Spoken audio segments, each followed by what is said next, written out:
Maxie, how important is it for the group to remain focused over the next few days coming up against Scotland before what will be a quarterfinal next week?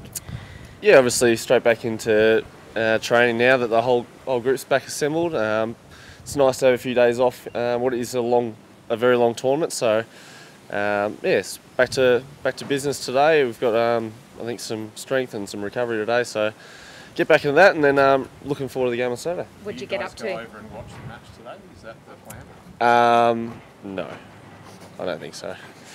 We watch enough. What did you get up to? Some golf, a little bit of karaoke, a lot of room service, and slept a lot. It's brilliant. With your batting at the moment, are you just as confident, like if you come in and the team's lost a couple of early wickets, as opposed to coming in when there's a platform being set?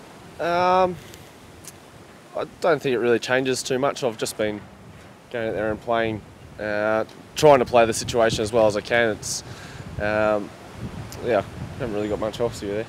The fine line between knowing, your best form and what you were going through earlier in the summer, some tougher times. Yeah, I do. It's it wasn't that long ago where it was it all changed. So it's nice that I can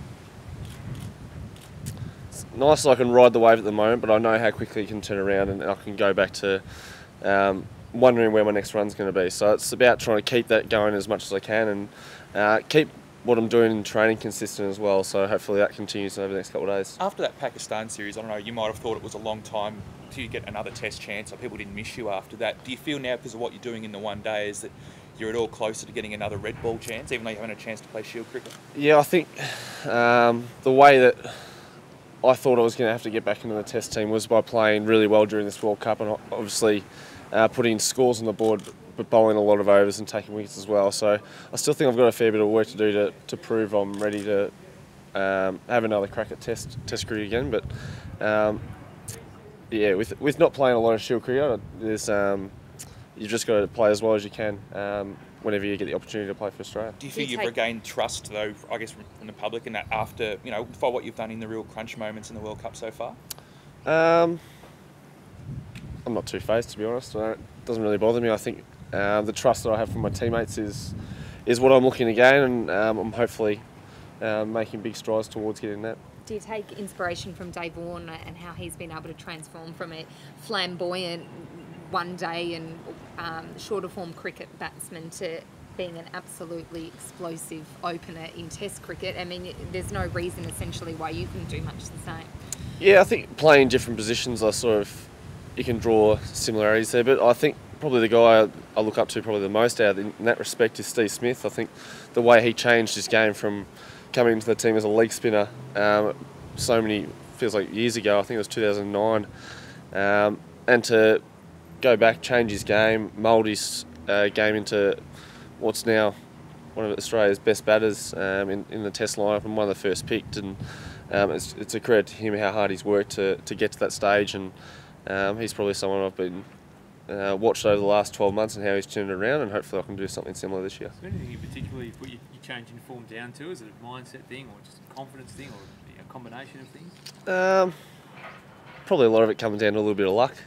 You get a little bit of luck, and then you get a bit of a run on, and then it all seems to sort of steamroll for you. But no, nothing major. It's not like I changed anything technically. I've always gone about it pretty similar way. It's just you get a little bit of a run on, and then it seems to start working for you. Has there been any discussion about Scotland, what you do with the Scotland game, a team that hasn't had a win? Do you put your foot on their throat and try and stamp them into the ground, or can you try a few things at this stage of the tournament you haven't until now? Well, not having been around the group for the last 3 days, it's as I said, we're back to business today. We'll probably have a team meeting tomorrow before or after training, and discuss their team and now basically what we want to work on. We have our KPIs that we want to tick off every game, and we'll continue to do that.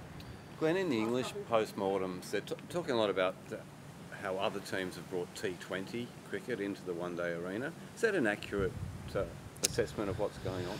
I think T20 cricket helps one-day cricket a lot.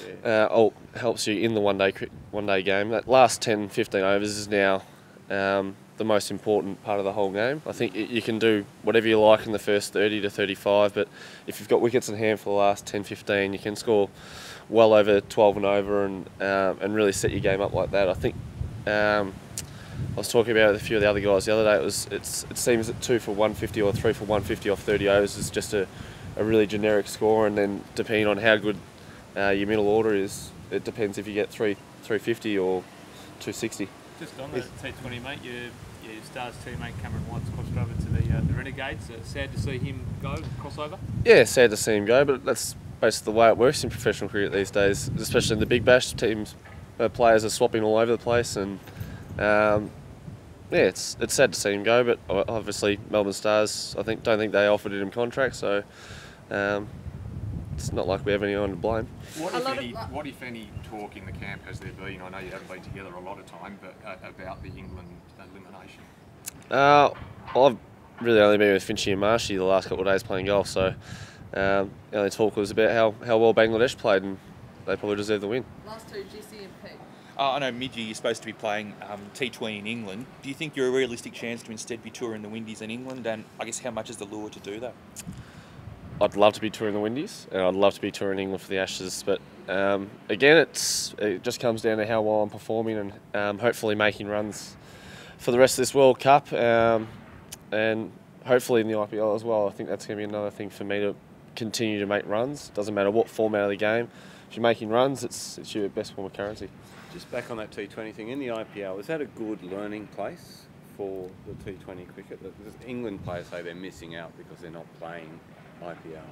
Yeah, it's not probably a fair point. I think it's a great place to learn about your cricket. You've got so many internationals playing the game. You can learn a lot off different countries and different people that you play with. So it's you're very fortunate to be able to go over there and play in such a high quality tournament, and yeah, with great company as well.